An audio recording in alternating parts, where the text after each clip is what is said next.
Bienvenue dans ce nouveau numéro de Sexe et Confidences.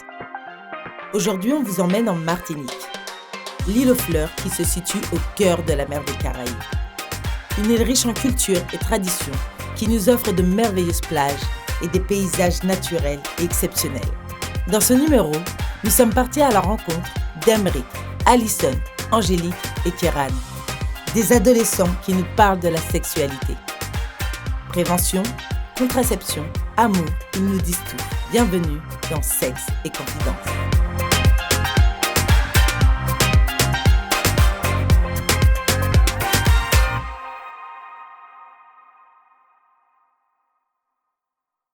Bonjour Angélique. Bonjour. Quel âge as-tu? J'ai 15 ans. Et t'es en quelle classe? En seconde. Est-ce qu'on t'a déjà parlé de sexualité à l'école? Oui, au collège, pas beaucoup. Enfin, c'était des professionnels en dehors de l'école qui étaient venus. T'as trouvé qu'il y avait assez d'informations, que ça répondait à toutes tes questions? On nous a laissé justement poser des questions. Après, les questions qu'on avait au collège sont peut-être pas les mêmes qu'on a maintenant. Mais c'est pas quelque chose qui s'est répété, donc voilà. D'accord. Qu'est-ce que pour toi l'orgasme? Le plaisir féminin. C'est important? Je sais pas. Je sais pas si c'est important. Combien de temps doit durer un rapport pour toi?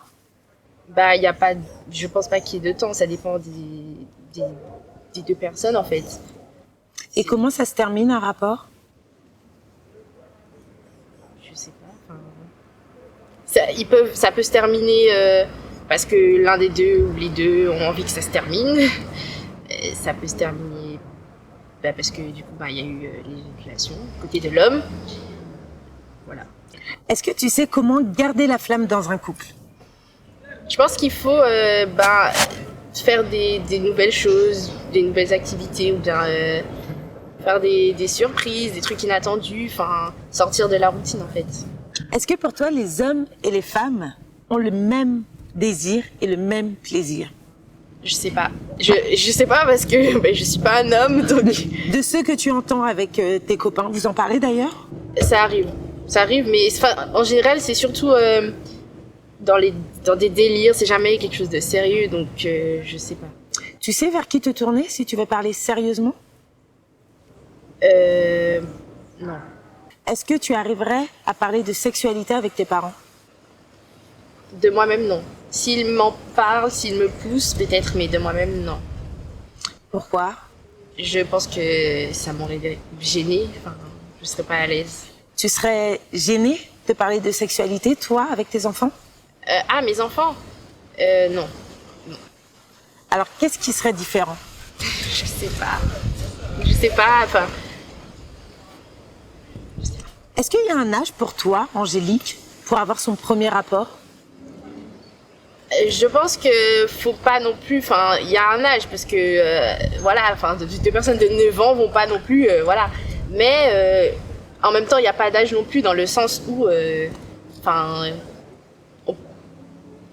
à 50 ans, si j'ai envie de faire ma première fois à 50 ans, je fais à 50 ans, voilà. Qu'est-ce qui est important alors pour déterminer l'âge? Qu'est-ce qui fait qu'en tant que personne, on sait si on est prêt ou pas à avoir son premier rapport? Certaine maturité, chez les deux personnes, une certaine maturité. C'est très important. Effectivement, il faut déjà le ressentir, avoir cette maturité pour savoir dire oui ou non, avoir envie, communiquer avec l'autre, se sentir à l'aise, se sentir bien avec son choix que l'on fait. C'est très important. Angélique, est-ce que tu saurais me dire à quoi appartiennent ces flèches? Alors, le nom.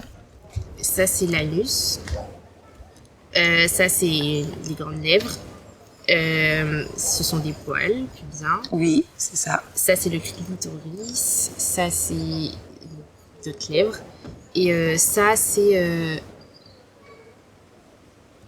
je sais pas. Est-ce que tu sais à quoi sert le clitoris? C'est pour le plaisir féminin. Et est-ce que si on n'a pas de clitoris, on peut avoir des enfants? Je pense, oui. Parce que si c'est pour le plaisir, Eh ben, exactement. Le clitoris ne sert qu'à avoir du plaisir. C'est-à-dire que nous, dans nos corps, les hommes n'ont pas de clitoris, nous, dans notre corps, on a un clitoris. Et ce clitoris, on a la chance, il ne sert qu'à donner du plaisir. Aucun lien avec la procréation. On vous a appris à connaître tout ça à l'école? Il me semble... du coup, là, c'était en SVT, je crois. Oui. Au collège, c'était aussi précis? Non, c'était pas aussi précis, mais voilà, le corps humain, donc féminin, masculin, on nous a... Oui, mais c'était pas aussi précis.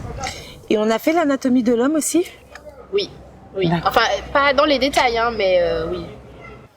Est-ce que c'est important pour toi les préliminaires?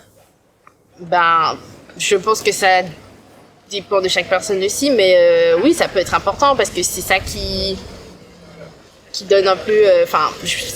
c'est une espèce d'introduction. Super, voilà. C'est ça. On introduit l'acte sexuel qu'il y a derrière. C'est très important pour se mettre dedans. En tout cas, Angélique, merci beaucoup pour ton témoignage. De rien. Merci d'avoir été parmi nous. Merci beaucoup, chers téléspectateurs, d'avoir été parmi nous. On se retrouve très vite dans Sexe et Confidences.